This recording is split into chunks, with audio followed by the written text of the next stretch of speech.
So Mary, what are your reflections from today, Tuesday, of the second week of General Conference? It was a day. It was a day that began last night, about 10 o'clock.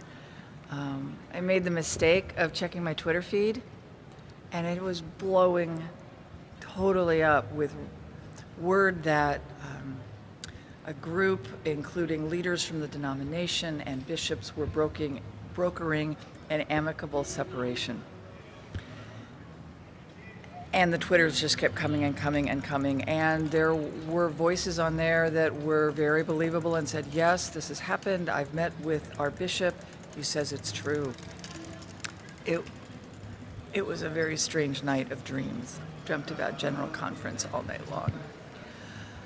Our jurisdiction meets at 7 a.m., and that room was packed with all of our delegates, all of our reserves, and our bishops. And you could have cut the anxiety with a knife. We were all just waiting to hear what was going on.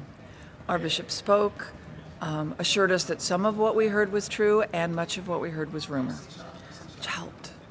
They allowed us to ask all the questions we wanted to ask, even though they didn't have all the answers, diffusing the anxiety somewhat.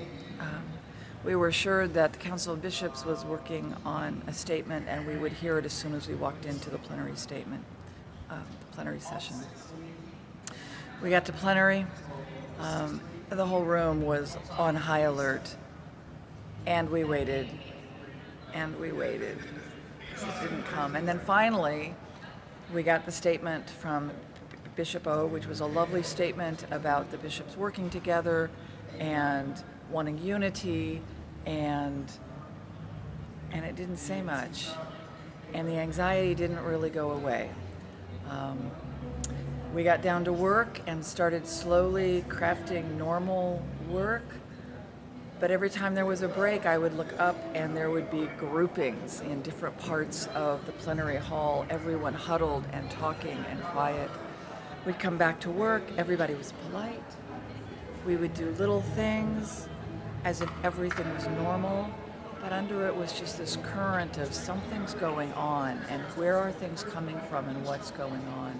Finally, someone made a motion from the floor, bishops, please lead us. They pleaded, bishops, we want you to meet together, leave plenary, meet together, craft a plan, bring it back.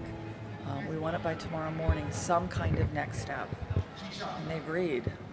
Almost unanimously, we voted that. The bishops left. And the afternoon was calm, in that kind of strange way when everybody pretends it's all normal. And you know there's all kinds of stuff going on under the water.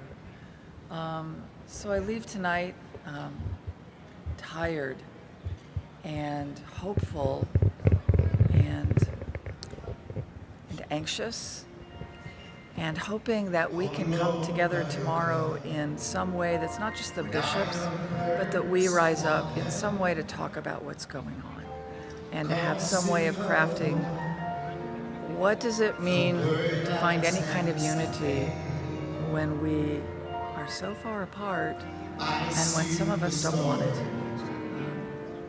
It's going to be a long night.